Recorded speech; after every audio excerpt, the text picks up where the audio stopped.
The new government has taken advantage of the opportunities afforded by its first budget to reset the parameters, the narrative and the framework around fiscal policy. On the parameters, the budget re-baselines the economic forecasts for the strength in nominal GDP and employment that we've had this year. That's a win, no doubt. But with inflation triple the bank's target band, the Reserve Bank of Australia working hard to bring that down, and businesses highlighting the shortage of available labour as their most pressing challenge, the huge positive fiscal surprise coming from these forecast revisions is almost certainly unrepeatable. Conservative medium-term macro assumptions, though, do provide a bit of future wriggle room around the budget numbers. On the fiscal narrative, the government has shifted the focus from the budget balance alone to broader considerations of fiscal sustainability.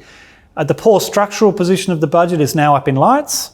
The National Disability Insurance Scheme and interest payments on debt, but also defence, health and aged care have been highlighted in the lead up to the budget and get plenty of coverage in the document itself. But also with 40% of revenue coming from individuals' income tax, the revenue vulnerabilities are there as well.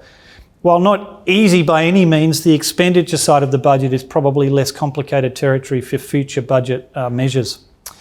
The foundations for a more formal budget framework around wellbeing have also been established.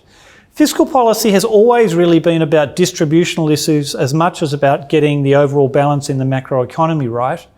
So a wellbeing framework is really putting more formal structures around what's already there.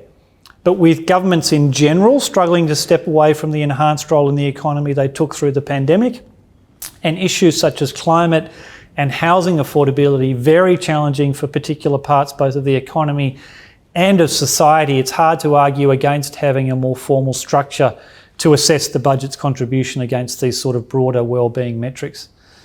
One commentary suggested this is a no surprises budget. I can't disagree, but it also doesn't really do the budget justice.